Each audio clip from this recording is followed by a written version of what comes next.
It's ladies like what? It must be Sarah on the mic. With sweet little Holly, got the sugar, got the spice. We're keeping us tight, we're guests on the night. Linked up with Urban Spirit Studios. That's right. And I'm not a rookie on this all-star team. Me and Holly get you hooked like we're fishing for bream. This is home, never leaving us talent alone. Yes, it is my city, it's my throne. Gemma Collins, sorry to call you out, babe. I went on tour with Snoop Dogg, and I think for me that was when it was like... It was literally cheek to cheek with Central C, so... she was. I first met him at the MOBO Awards. Hey guys, and welcome to another podcast with me, Sarah. And me, Holly, where we're here to talk about life from pills to pills. You can follow me on social media at Tamika Martin and Friends. You can find it here on Instagram, on Facebook, on most social media platforms. And also follow Culture Deluxe on Instagram. It's _culture_deluxe_ I think. And also I hate the W's. Let's start again. www.culturedeluxe.net is where you can find out more about my business and my services. Thank you. Okay, so today, guys, we have an amazing guest. We have Tamika Martin. Welcome to the podcast. Hi, thanks for having me, ladies. It's a pleasure. You know what? I'm so excited about this one because we went to your event. You did? We did. Here of you. It was, Yeah. Do you know what? It was more than I even expected. Wow. Yeah, it delivered more than we even expected. So just tell us about your events. Tell everybody. Okay, so the concept is that I host VIP entrepreneur brunches. They're Q&A style, and they usually are every quarter. So I do smaller, intimate kind of business focus groups in between of Tamika Martin and Friends VIP entrepreneur brunches. And the concept is we have an influencer or a special guest, an expert or a celebrity come sit in the hot seat, have a trivial conversation with me, and then we give the audience an opportunity to ask questions, take in the content, and a meet and greet as well, which is obviously an extra bonus for those wanting to meet their favourite person. Oh, it's a bonus. And we met Miss Katie Price at your last one. You met Katie Price. We did. AKA Jordan. Shout you out. Yeah, Jordan. It was very eye-opening, I found. I don't know about you, Sarah, but to speak to someone who literally has come from a normal background and what she's done for herself, I didn't think it was going to be as eye-opening as it was. Only because the stigma around Katie Price and she does get a bad name for herself, and then you sit there and you are watching her, and she is really just a normal person who's done all this for herself. Yeah, definitely. Very down to earth. Yeah, the media just taints it, and don't believe everything the media tells you is what I'd say, and what I'd take from that as well. And so true. Why did you choose Katie? Well, I met Katie a couple of times at previous events that she'd hosted, and we just had a bit of a rapport, a bit of a connection. And seeing as though I'm on this mission of helping people and supporting people's visions and goals and growth, because that's what my events primarily do, I thought she'd be a perfect candidate in terms of stripping it all back. And being a celebrity, a successful individual in the public eye for 30 years and counting, I thought that the balance of her lifestyle and her previous sort of experiences around celebrity life, and then also having her children and having a lot of bad press would actually be quite a good balance for the everyday people that are coming to my events, as well as the more, business moguls and experts and people that are networking as well. So it was a really nice, I think, kind of collaborative effort on our part. Yeah, most definitely. I mean, it was just like what you were saying, it's quite eye-opening because she spoke about all aspects of her life, the different things that she'd been through, some really deep topics as well, which I didn't think we would have even gotten to, and I found that really interesting because the way that you delivered the whole event was kind of like this. Interactive. It's my turn now. Yeah. It was an interactive podcast, but then you've got all these faces peering at you at the same time. So how did you come up with that concept? So it did start off quite small. So when I launched my brand in 2019, it was summer with Kerry Katona.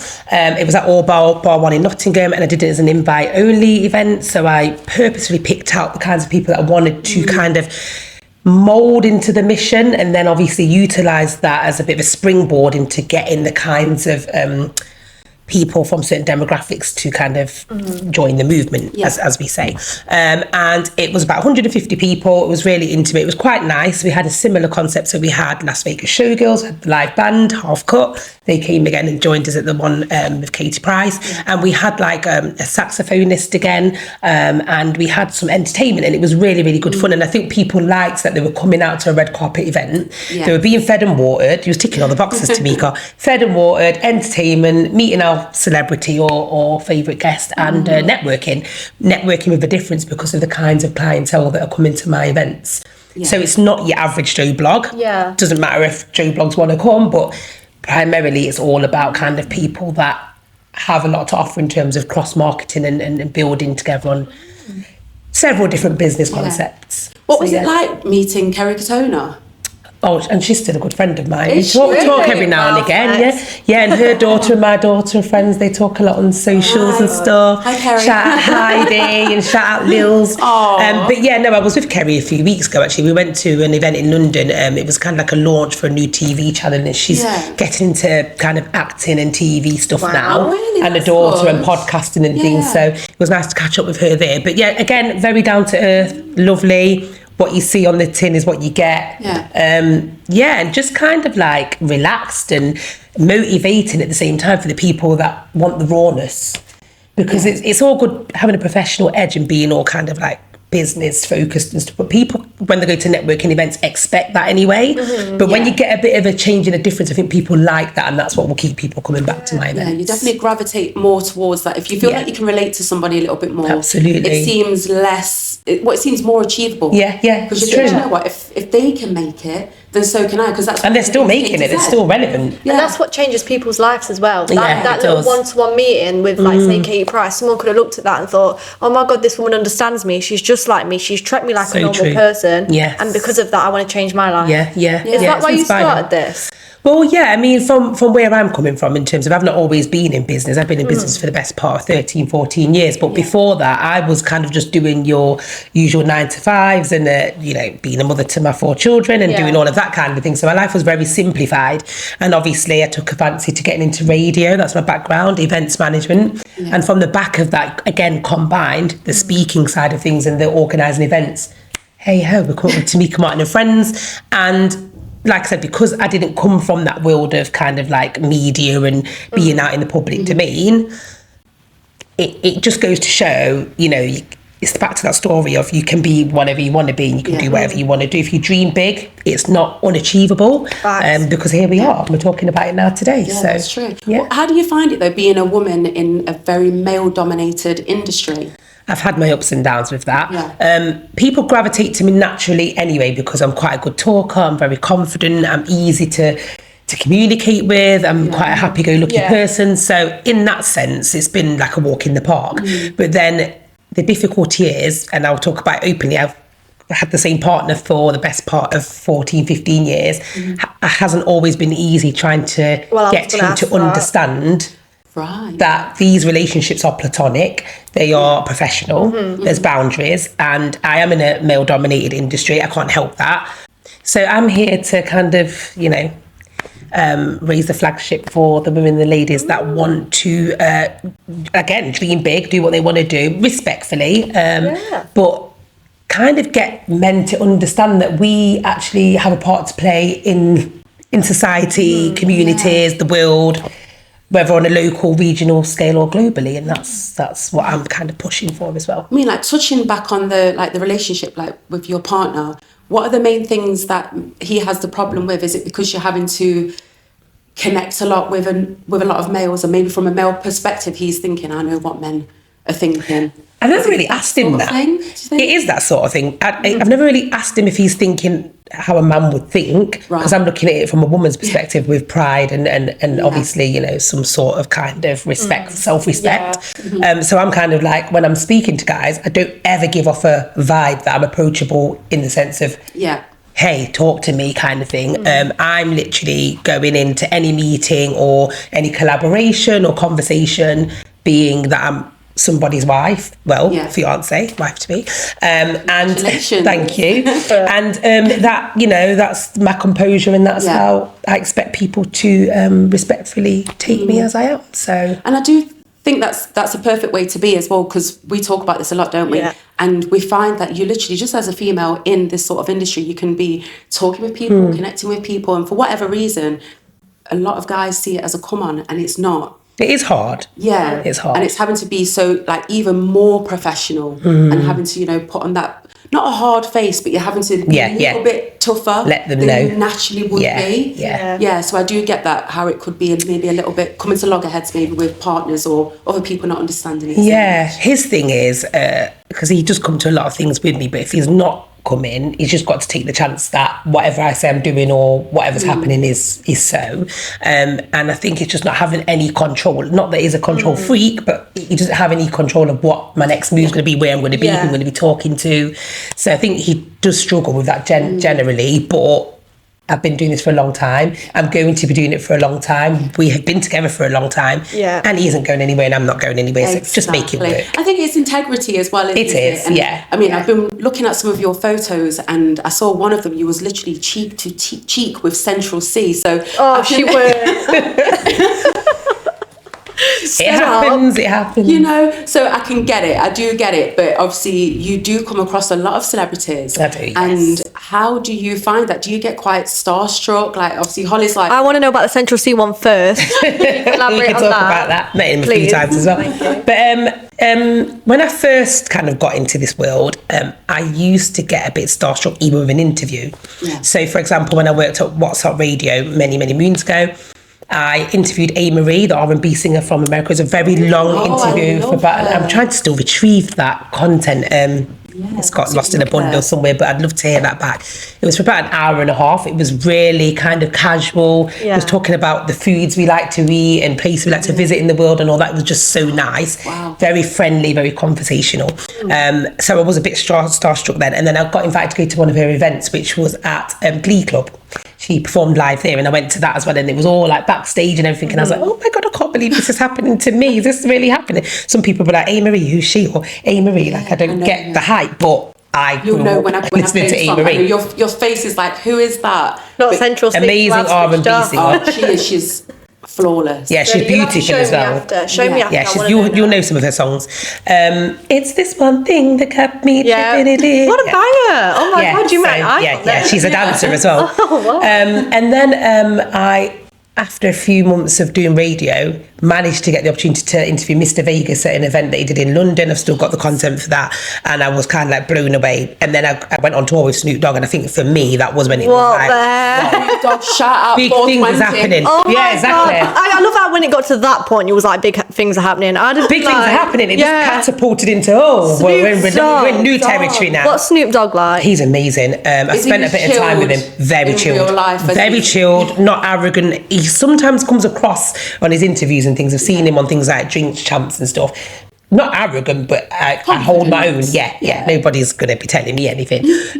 Very headstrong and very much knows what he's doing and who he's about and all of that. But he's very in tune with nature, funnily enough. He was outside in the gardens because I went to the BBC Big Radio Weekender in Norwich at the time, and that's where we went. And we had time to eat and stuff in the VIP area and stuff. And he was just like taking pictures on his phone of like birds and green trees. And I was saying, I would never think that you would be in. It was like, no, I'm a man of nature and all of this, and it's like, when I get some me time, this is what it's about. So, and obviously, he likes his herbs and his greens, so it goes in tune with one another. Well, he's so smart with how he's done it for himself and the marketing strategy he's put.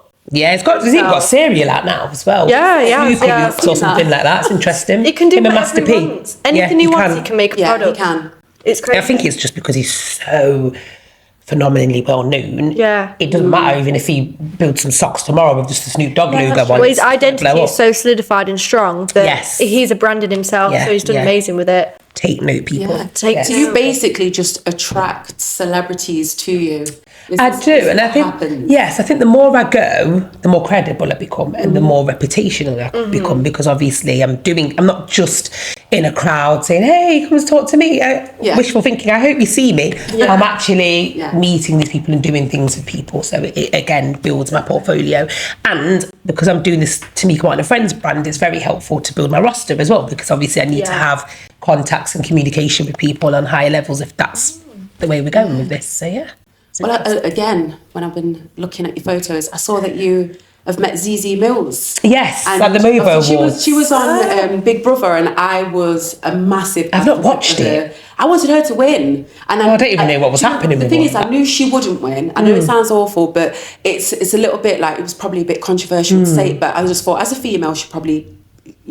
I know women do win it, but as a female, I already thought she's not going to win, and therefore, and as a black female, I was just about to say that she's probably not going to win, and then because she also speaks up for herself, again, she's probably not going to win. Very vocal, you know. And how does she come across to you? Because I felt like when I was watching her on Big Brother, I could read between the lines. Whereas, I've been on TV myself a few times, to those that don't know, but I've been on Come Dine With Me, I've been on Judge Rinda, I've done stuff on ITV, BBC.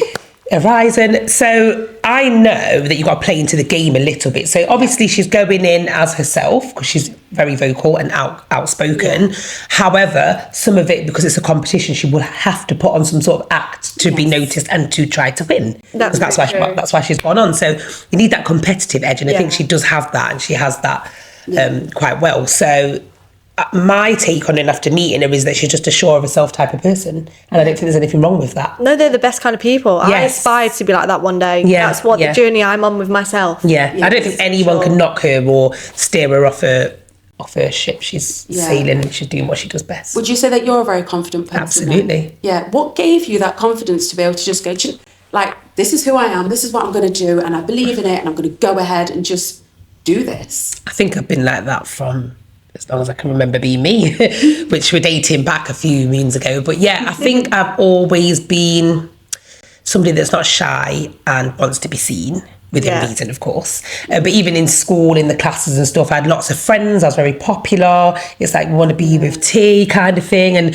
I'm a funny-natured person, humorous, again, outgoing, and I love banter. So I think for me, once I kind of realised that I was gravitating to people and people gravitated to me that liked my personality, I just believed I could do something with this. When I went to college and stuff and had kids, I realised you could be doing more than aspiring to be a nurse or going into, because my background is actually youth justice, but I thought I want to do community-based work and help people, but I can do that with running a business as well. So and it's evolved. It works. I'm inspired. It does work. I'm going to come. Got a lot of soft skills. A woman. I'm so inspired. But you don't have to answer. But have you had any horror stories with working with people or celebrities? Has there ever been a time when you've been like, oh God, this was a horror story? And you don't have to name names if you don't. No, you don't have to. No, say anything and I will bleep it. I'm just trying to think if I've had anything happen to me that should never have happened to me. And it's like, why did that happen to me? Well, it's a good sign that you can't. I've met so many people, so it's really hard to... Oh, gosh, I'm trying to really think about this now. You don't have like a lasting imprint of nobody who was a little bit standoffish or not nice. Gemma Collins. Sorry to call you out, babe. But I know you do the same because you're Gemma Collins. Yes. Gemma Collins is doing the most. She's a lot. Again, very sure of herself, but very confident and kind of knocked me out the water confident. We went to a dinner date with Floyd Mayweather. He came, he was doing a tour. Can we just pause? I just went to a dinner date, Floyd Mayweather. It was his birthday as well. He had a big TMT flawless thing. It's his birthday. He was doing a Q&A event in Birmingham. I got invited to attend as a VIP, of course. So I went along and I took some of my team and some American people that I was working with at the time that do a lot of music events in the UK. They came as well. So there was like a table of 10 of us. We went to the event and Gemma Collins was there. I was like, oh, there's Gemma. Mist was there as well. Yeah. Mist performed. Shout out Mist. He was actually quite receptive of meeting people and talking, and he didn't think I've made it so I'm better than you or anything like that. It's kind of like, it doesn't matter if you're a celebrity, if you're just somebody that's been invited, if you're not on that level, it's cool, I'll talk to you. Gemma, on the other hand, was very diva-ish. Oh, okay. It was matter of fact. It's literally, you see me, and she was kind of like, I'm here, I'm Gemma Collins, I'm Only Ways Essex, I'm meeting Floyd Mayweather, big pimping business, and nothing else matters. Wow. And it's kind of like we're queuing, because there's a queue system, get my words out, to do quite a few different things while you're in the venue. Mm-hmm. And she was just at the front all the time and kind of barging away through, and it's kind of like people that challenge, like, I'm Gemma Collins kind of thing, and she was really going for the kill. And I nearly invited her to one of my Q&As. I actually inquired about her. Yeah. And her fee at the time was about 13k. And I was like, after the way we were at Floyd Mayweather, I won't be paying 13k on this occasion. I didn't think that was an act, to be fair. I did think that was...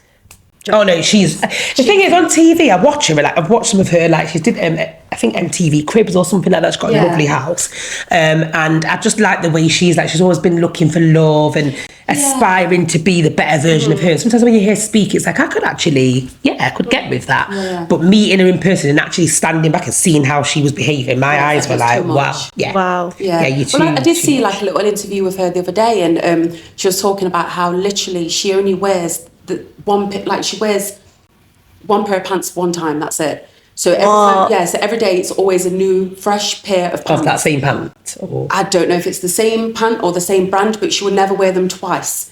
So then the person meaning she chucks them? Yeah, she just throws them away. So someone asked her like... That's not very environmentally sustainable, is it, Gemma? No, it's not great for the environment. So apparently she says, well, she collects them and she puts them in a drawer. And then her PA has to come along and collect these pants that she's worn and then dispose of them. If I was a PA, I'd sack myself, to be fair. On that. You know, you've got a good life when that's your biggest problem, wearing knickers 2 times. Yeah, I just thought that's a lot. I mean, I get it, some people have a lot of money, but to do that...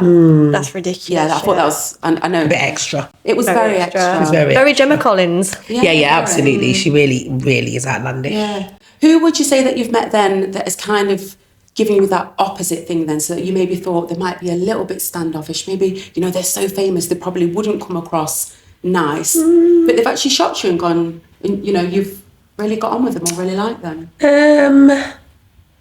Central C. Oh, give us a story. I've been dying for Central C, you are amazing, and you know you are, and you just do it big, and you're just doing it. So definitely salute to him. I first met him at the Mobo Awards, and he was with all his boys and stuff, and we was on the red carpet, and they was having banter, and we was having banter, and me being the banter queen kind of went over and was like, what you guys saying, everything kind of like, I like the way you lot are moving, and Central C doing amazing tonight, you know, winning all those awards and stuff. And he just liked me, just took a shine into me. He's like, let's take a snap. I knew you want a snap, so it was kind of like, a picture. And then he reposted me on his Instagram, and everyone went wild, because obviously he's got thousands of followers. My nieces, my nephews, my kids, friends of my friends, family members were like, oh my God, Tamika, you're on Central C's Instagram story. I don't understand what's going on here. I was like, how did you feel about that? Central, it's me. We're doing it. Big cheese. She says, all right, all right. I can do this. One question I've got is, people are going to want to know this, so I'm going to ask it. Was Madeline there, his girlfriend thing?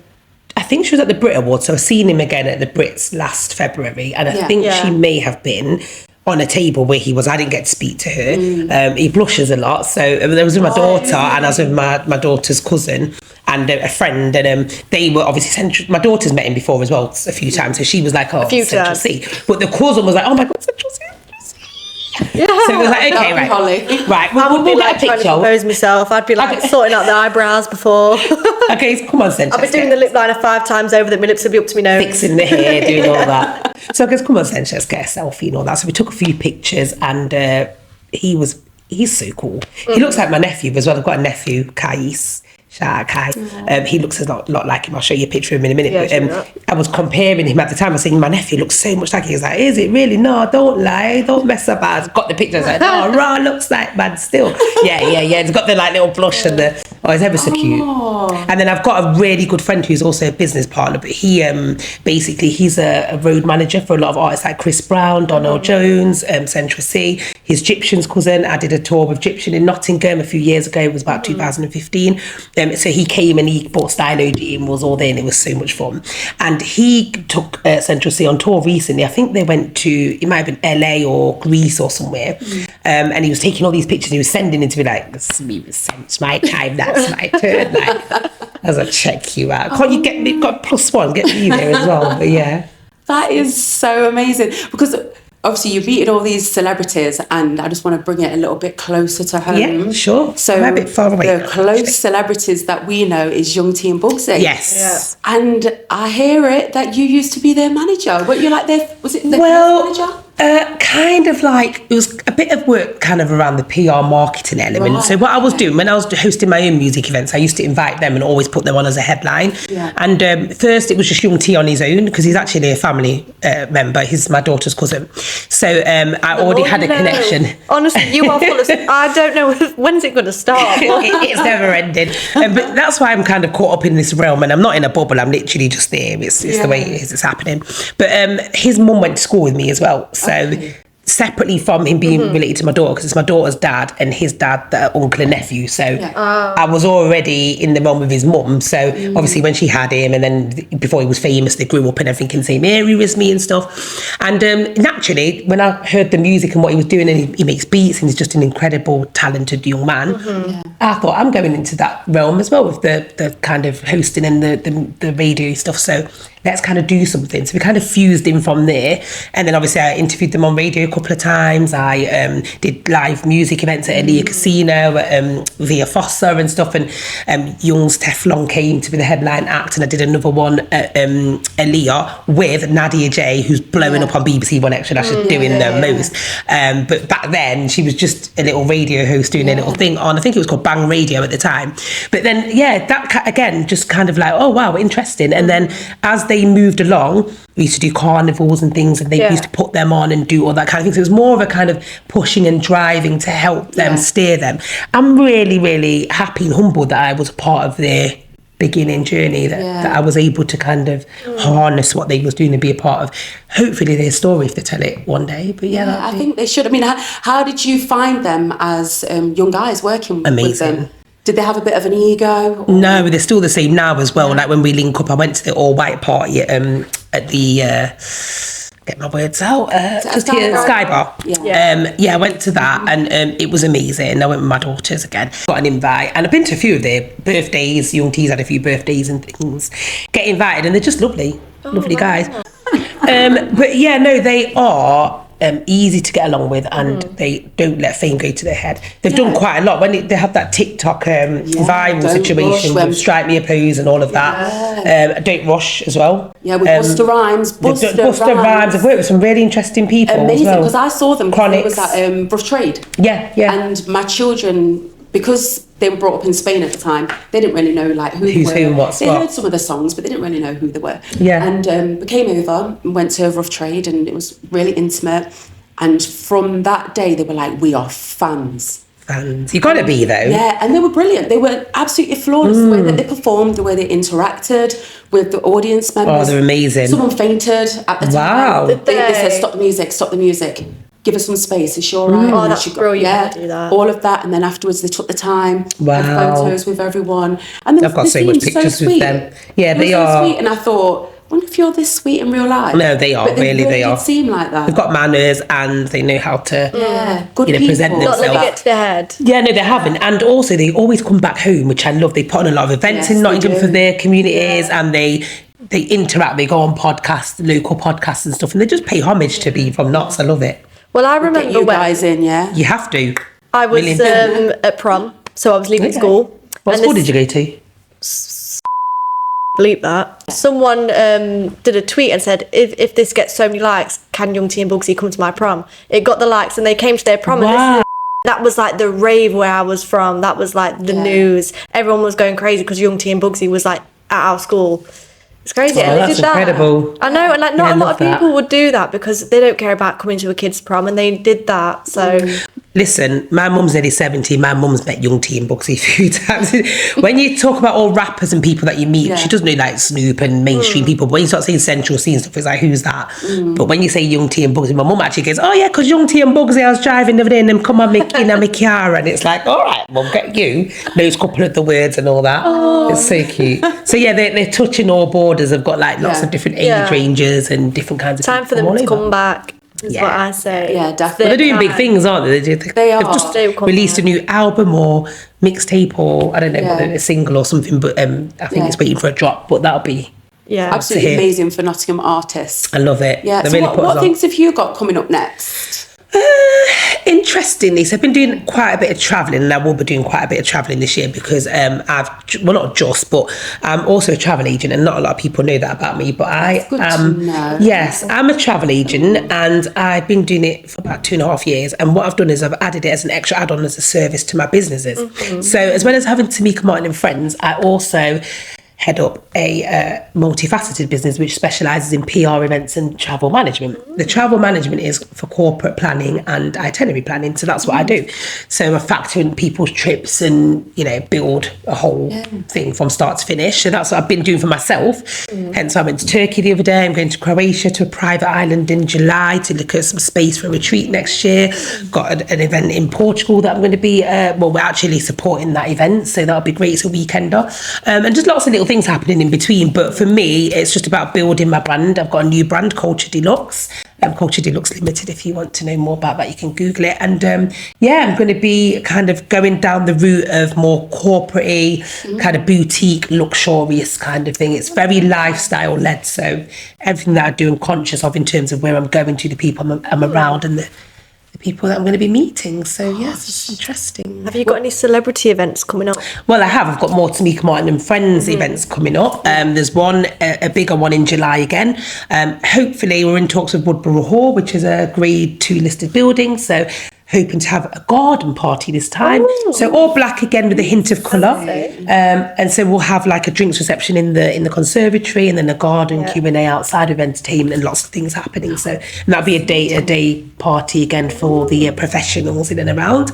I've got a smaller one hopefully happening at Revs de Cuba, which is not far from here, on the 12th of May hopefully, and that'll be more intimate but with a similar concept, just with some different bits happening. And then obviously as the year goes there'll be different things that I'll be doing along the way, because things always flag up for me. You're like so busy. I am. Do you even get time for yourself? I do. That's why I go on holidays and take out 4 and 5 days. It's been midweek. Listening to you say all that. I feel like I need a holiday listening to you say all that. But I love it. It's my life's full of pleasure and hustle and bustle, and I just love that I wake up every day and it's a different challenge, or it's not even a challenge, just a different perspective. It's an experience, and it helps me to grow, and it makes me know who I am, and be sure of what I'm doing that I'm enjoying and want to do. So I'm not a time waster. I can't be bothered. You're definitely not a time waster. In my mid-40s, dedicating a lot of time to things. I used to do that, and I realise it's burnout season and you're just not getting the results you want. So now I'm focusing on things I want to do, I'm good at, and that I like. And there's nothing more to that. See, I love that. And because I was just thinking as well, is one of your focuses the things that you love? Because I mean, you've said that. Absolutely. Or is one of your focuses in maybe like making a lot of money? You know, some people are like, this is what drives me. What drives you? No, mine is helping people and making a difference in people's lives. I think that's really important. I think I never used to think like that, but I got baptised last May and my life changed completely forever. And I think that now that I'm walking with God and I don't really live in any regret, and I'm pure and I'm honest, I think if I was to be honest, money, I've learned along the way, money is not the be all and end all to life, not to my life anyway. You can't take it with you. It makes you happy temporarily, and even when you get rich or you're successful, numbers never run out. So what is the goal? What are you going to be chasing when you get to 1 mil? Then trying to get, I don't know, 100 mil, and then it's just like I said, numbers are never ending. So we're just forever in this short life chasing a dream that's not necessarily going to bring happiness and joy. So as long as I've got food, shelter, water, good health, family, great friends, a consistent set of people around me that make me, you know, happy and are loyal to me, that's all that matters. Everything else that comes with it. Look at all these experiences I'm telling you about. You can't get them every day. Not everybody gets the advantage to meet interesting people or do interesting things. It didn't need to cost a lot of money. I maybe didn't make a lot of money, but hey, Herb, it's a part of my book of memoirs and memories, and it's amazing. And I will treasure them for the rest of my life. So, yeah. That's brilliant. I just think the money will come if it's going to come. Do you know what I mean? If I'm going to win the lottery, I'm going to win the lottery. Yeah. And when I do get money, I embrace it. Of course you do, because you get to do things that you wouldn't necessarily be doing on a normal day. But again, gorgeous. It might be in abundance this side, and then tomorrow you could be zero. Exactly. And then another couple of years it's back up, and so it's your life's like that. Your break, you can't. It can't define you. No, it can't I think it starts to change characters and personalities. So inspiring, I have to say. Oh, I love that. And I've personally, I don't know about you, I've learned so much. I love that. But if you could give us any advice, like to summarise, what advice would you give us going forward with our podcast, with everything we do and with Ladies' Night as well? I would say, and I think it's the same, and I've lost my way so many times because of things like other commitments, family and things happen in life to people. You might have poor health, or you might run out of money and you can't do the things you want to do because it takes money and it's a challenge. So for me, it's about consistency. No matter what's happening, just don't fall off. The moment you fall off, you get complacent, you start to lose vision and hope sometimes, and you think, right, I've hit rock bottom, this is not working, screw you, and I'm done.